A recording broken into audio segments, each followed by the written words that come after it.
जय जगन्नाथ सांग मैंने केमती अच्छा भल अच्छा ना ठाकुर कृपार आपण मैंने समस्ते भलरे था मु भी भलरे अच्छी मो देह भी पूरा भल होगा। चलतु आज माछर गोटे घांट देखा मिक्स घांट माछ और चिंगुड़ी पकई करवा। एबे मुझे नहीं कटा पोई सारू बड़ आलू आउ नॉर्मल आलू एबे माछ को फ्राए करने जावा। बेसी माने कड़क करी फ्राए करवानी मीडियम फ्राए करवा। एबे सब माछ को भाजी नहीं गली एबे चिंगुड़ी भाजी दबा।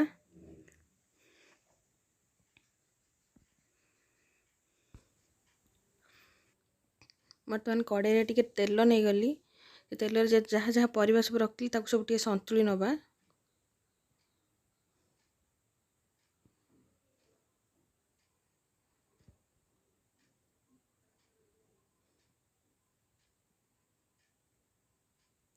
एबे आवश्यक अनुसार लुण हलदी देदबा भलरे मिक्स करदबा।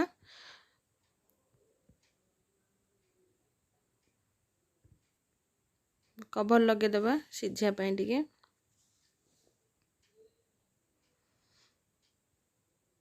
एबे कवर खोलिक मझे मझे टिके गोले दउथुए कारण तळ फळ लागले स्मेल हबो ना पोड़ा पोड़ा।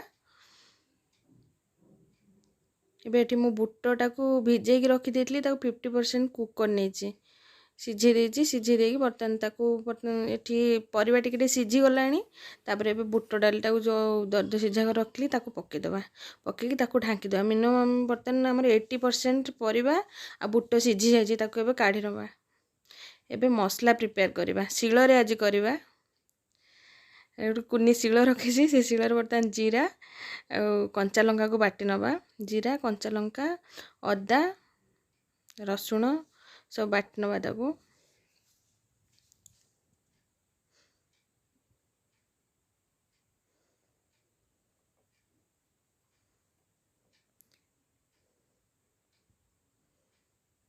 एमती भी शिଳ बटा टेस्ट बहुत भल लगे। शिଳ बटा टेस्ट छेचिकी करवा टेस्ट बढ़िया लगे। एबे हमर रसुण अदा कंचा लंका जीरार बटा हो गला। एबे पियाज टिके बाटी दबा।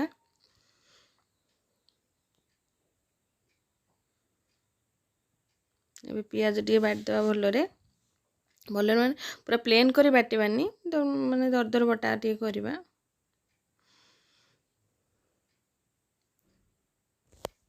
एबे हमर बटा मसला प्रिपेयर हो जाइए पियाज भी काटिक रखी देछि। एबे जो माछटा को भाजिक रखली तादर कंटा छड़ी नेचु बर्तमान मसला प्रिपेयर करबा। तेल पकेदेली तेल रे जहाँ गोटा मसला छुंक देवा कथा छुंक देदेले पियाज कटा भी पकेदेले। पियाज कटा हो गला। एबे रसुण अदा जीरा और कंचा लंका बटाटा को देदेबा ताकू गोटे 2-3 मिनट खन कसिबा। तापर पियाज बटाटा को देदेबा। एबे पियाज बटा देदेली।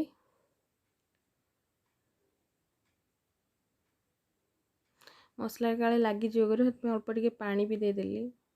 जो मसला धुआ पानीटा थिला सेटा देदेली।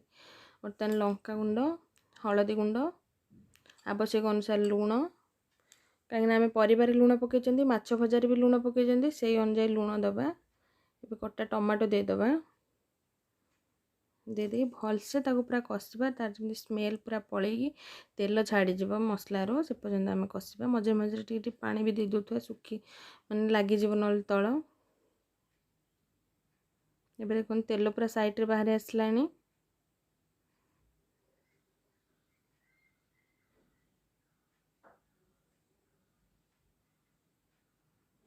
एबे किसी माने राग माने तुम राग अनुसार तुम इच्छा कले भी काटिकी पकई पारे बेसी राग हो गोटा गोटा कंचा लंका पकई देछि तार इच्छा से चकटी खाइब। एबे परिबा को देदेबा मसला कषा भलसे हो गलानी। एबे परिबा को देदेबा परिबा हमर 80% पाखापाखि कुक हो जाइछि मसला रे 20% कुक हबो। भले तो कषिदबा कषि अल्प टिके जस्ट हल्का पानी दबा पानी देके घोड़े दबा 5 मिनट मिनिमम घोड़े दबा।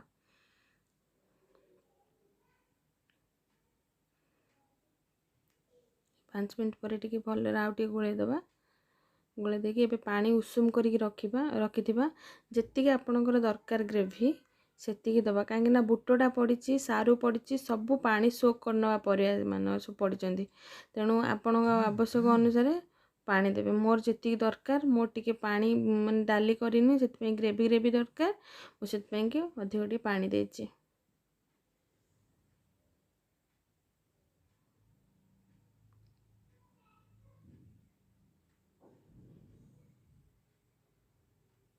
ଏବେ କଭର୍ ଦେଇଦେବା। କଭର୍ ଦେଇକି 15 ମିନିଟ୍ସ ଛାଡ଼ିଦେବା।